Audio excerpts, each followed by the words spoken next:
Oh, good. You notice my sign. Yes, I have something very exciting to show you.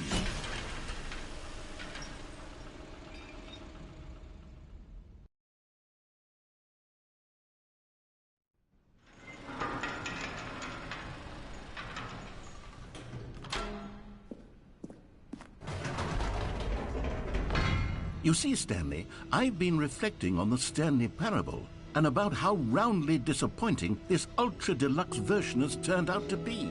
The original Standley parable was a landmark, and any new content for it should live up to that legacy. So forget this ultra-deluxe nonsense. I say we take it one step even further. Which is why I'm very proud to announce for the first time ever, the Standley Parable 2.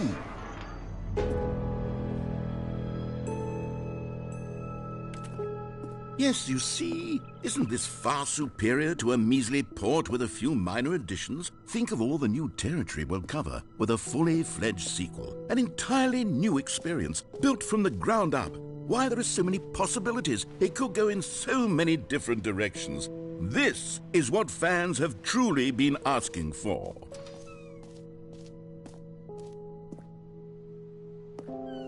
Calling it the Standley Parable 2 is just so much catchier than Ultra Deluxe, don't you think? Ultra Deluxe? What does it even mean? But the Standley Parable 2, now that's an artistic statement right there. It's future-oriented. It screams progress and innovation and long-term franchising potential. Now, to be clear, I haven't quite nailed down what exactly the Standley Parable 2 is going to be, but let's take a look at some of the features I've been developing for it. I figure that if I can loosely organize a handful of interesting concepts, that surely the game will sort of naturally spring up around them. It'll all work itself out. Here we are. Go on, try out some of the new features.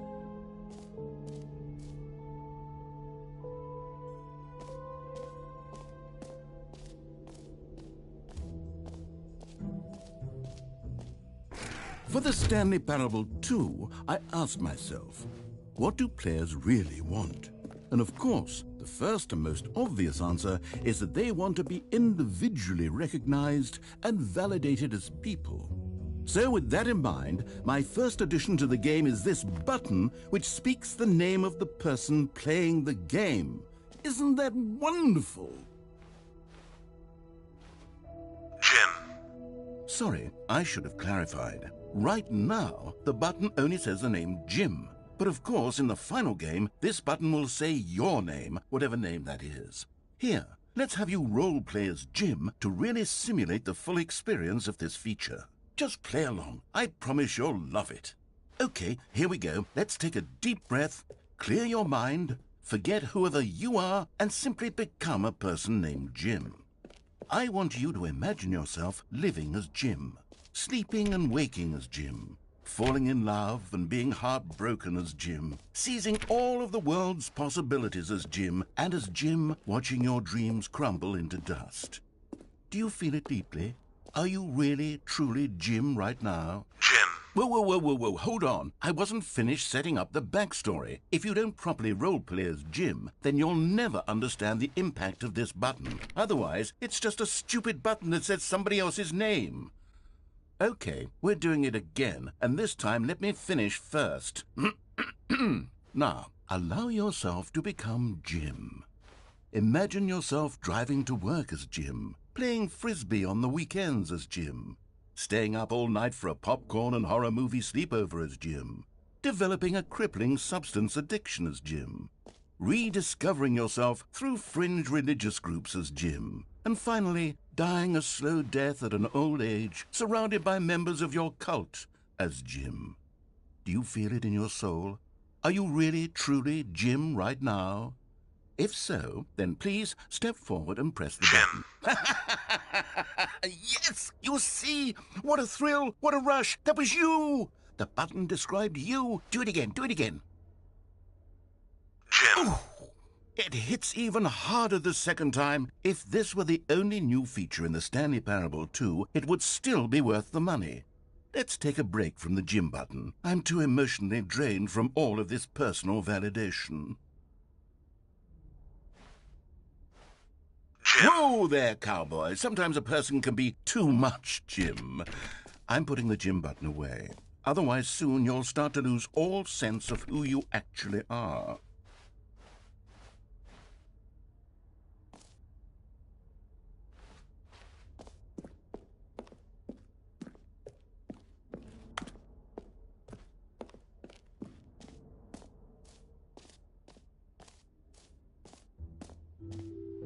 I suppose I could allow only people named Jim to play the Standley Parable too. An epilogue would be fun, wouldn't it, Standley? Yes, it will go at the end of the, well, we'll figure that out later.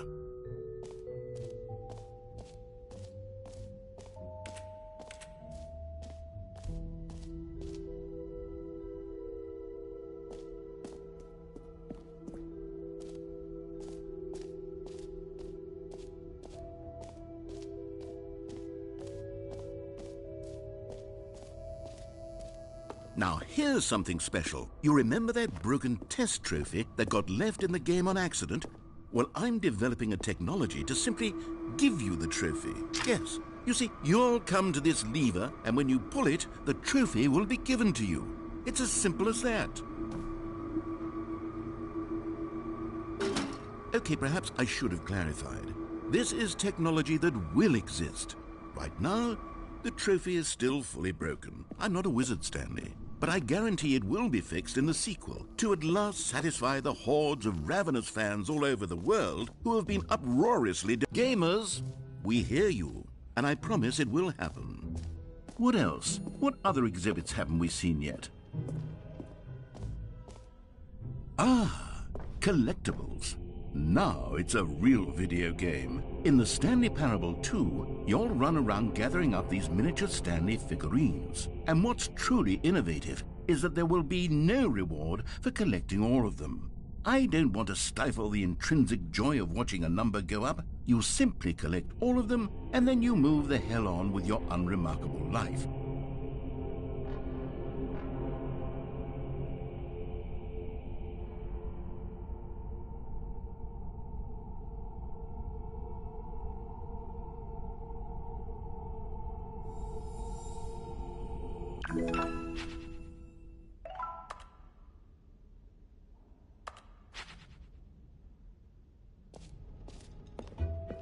God, it really is the worst when you collect everything in a video game and then they give you a big fancy reward for it. Absolutely tragic.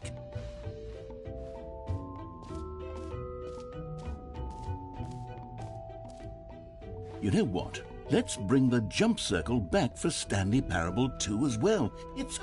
Oh, wait. You already spent all your jumps the first time we saw the jump circle? Oh well. I suppose it can just be a nice decorative piece then.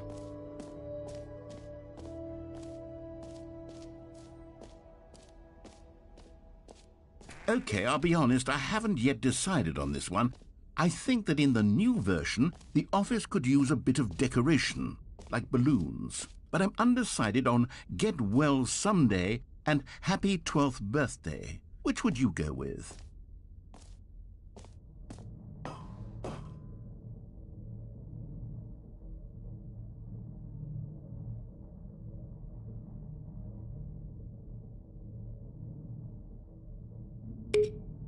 You know, sometimes when you solicit another person's opinion, it makes you realize that you knew which one you actually really wanted all along. Happy 12th birthday, stepniece, it is.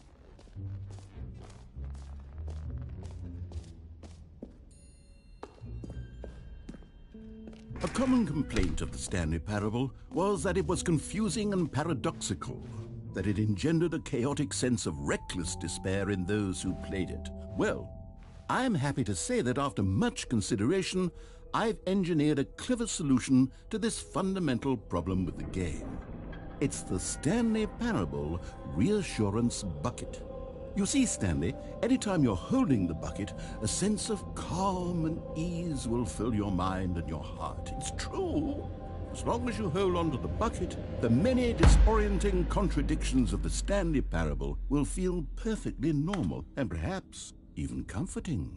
You may even come to long for the gentle embrace of jarring cognitive dissonance while the bucket is in your arms. And to be honest, it's a much more convenient solution for me than actually redesigning the game to be less uncomfortable. Can you imagine what a pain in the ass that would be? Yes, the bucket is the perfect solution. Come on, give it a try.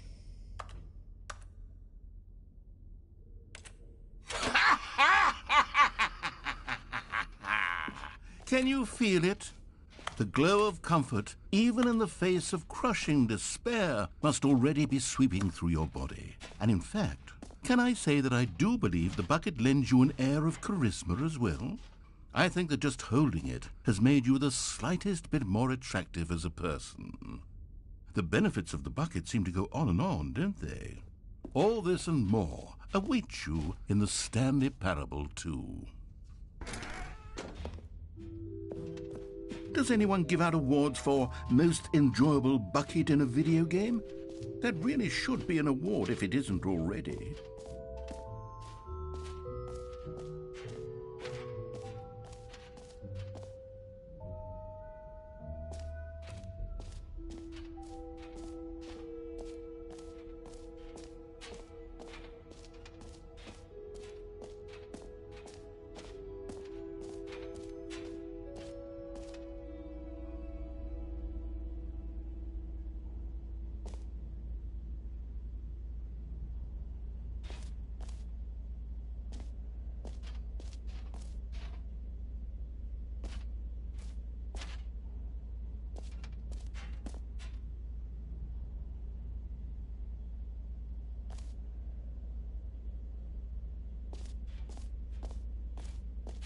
Stanley, here's an idea that I'm truly fond of. It's never been done before in a video game.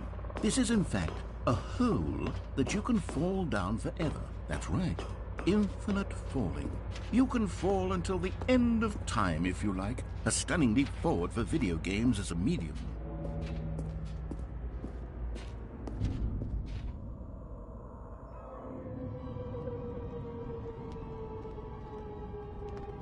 You see, isn't it wonderful?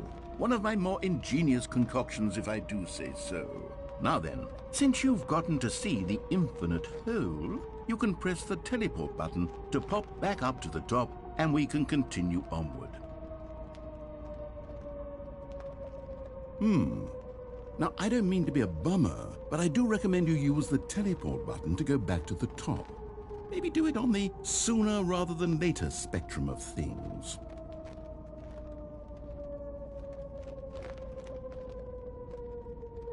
Okay, Stanley, I don't know quite how to say this tactfully, but it's possible that I slightly exaggerated the Great! Now, I'm very excited to show you even more of my ideas for the sequel.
Okay, and I guess we're back in the hole now. Did you really need to see it again? I don't know what else there is to say, Stanley. It's an infinite hole. It's exactly what you're doing right now, but forever. There really are so many other fascinating exhibits that I've prepared for you. I really spent quite a lot of time on all this, and I would very much like to show you some more of them. How about we go ahead and press that teleport button again so we can get back to what's really important about... Oh, goodness. Well, this is rather embarrassing, Stanley. I'll be honest with you. I truly did not believe that anyone would actually stay in the hole long enough to hit the bottom. Yes, I know, I told you the hole was infinite, but come on. Who actually wants to fall forever? The hole was plenty deep. It was more than deep enough, in my opinion. Maybe it's you who likes falling too much. Maybe you're the problem. Look, things got a little heated there. I think we both said some things we didn't mean. Why don't we just put all this behind us and agree to just call the hole mostly infinite? If that works for you, then go ahead and press the teleport button to warp up to the top of the hole and we can move on. I'll just be up here when you're ready.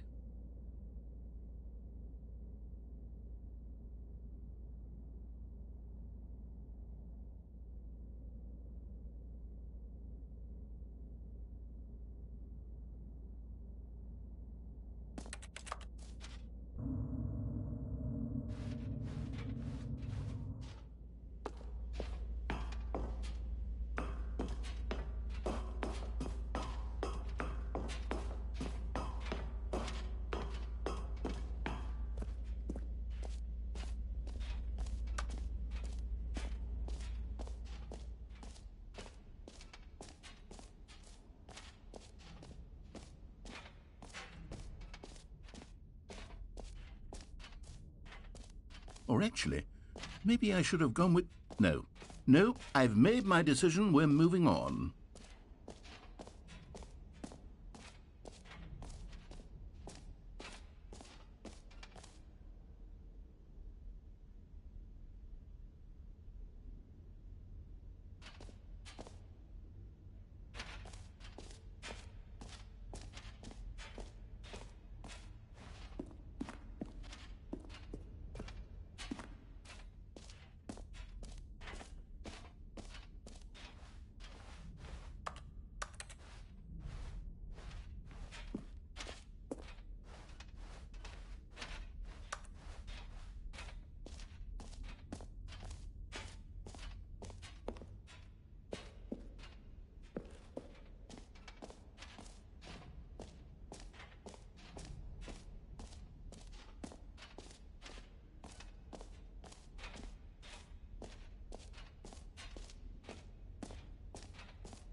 All right, have you seen everything you wanted to? Ready to move on now?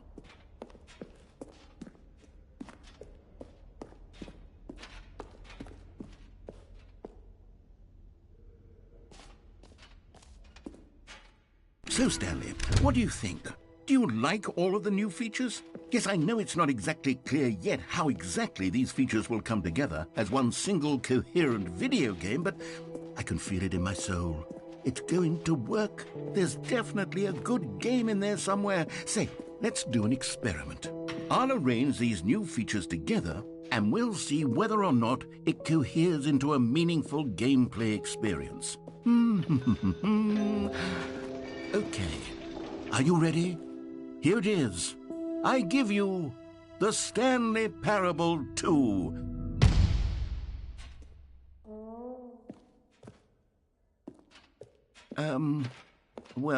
I mean, there's potential here, right? It's sort of... Okay, never mind. Hold on. Let me do a different arrangement. Okay, yes, this is much better. I feel good about this. Here we go. Version 2. Who am I kidding, Stanley? This isn't a coherent video game at all. It's a lot of gags.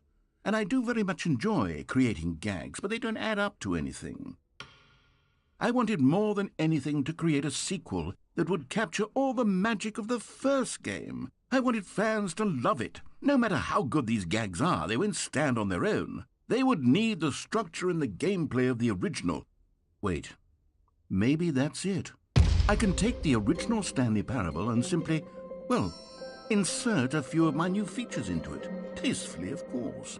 With respect. With care for the vision and integrity of the original game.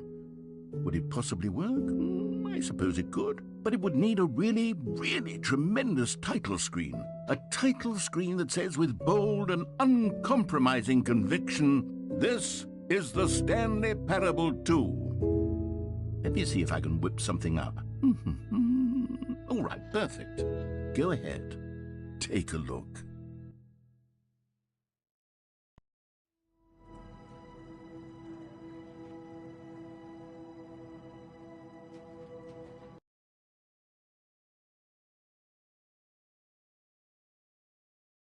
This is the story of a man named Standley. Standley was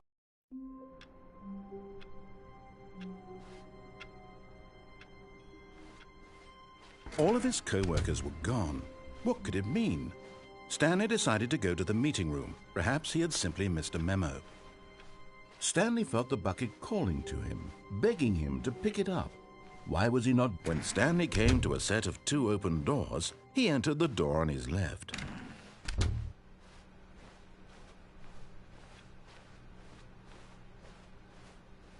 Yet there was not a single person here either. Feeling a wave of disbelief, Standley decided to go up to his boss's office. Hoping he might coming to a staircase, Standley walked upstairs to his boss's office.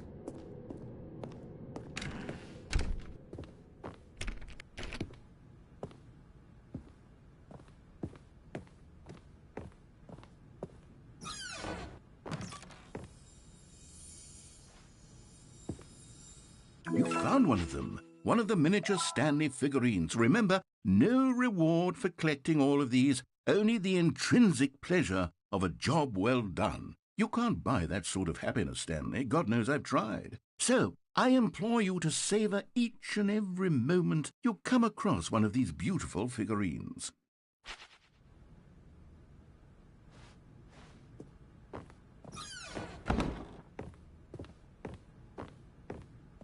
Stepping into his manager's office, Standley was once again stunned to discover not an indication of any human life. Shocked, unraveled, Standley wondered in disbelief who orchestrated this. What dark secret was being held from him? What he could not have known was that the keypad behind the boss's desk guarded the terrible truth that his boss had been keeping from him. And so the boss had assigned it an extra secret PIN number, 2845. But of course, Standley couldn't possibly have known this. Yet incredibly, by simply pushing random buttons on the keypad, Standley happened to input the correct code by sheer luck. Amazing. He stepped into the newly opened passageway.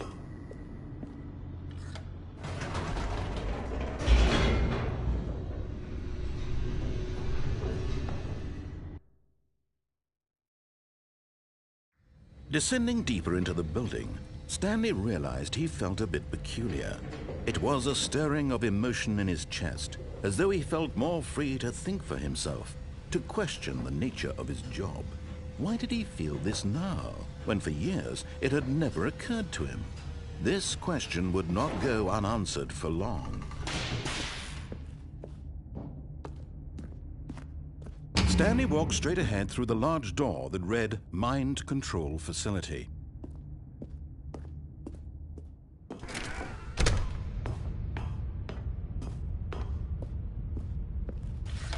The lights rose on an enormous room packed with television screens. What horrible secret did this place hold? Standley thought to himself. did he have the strength to find out?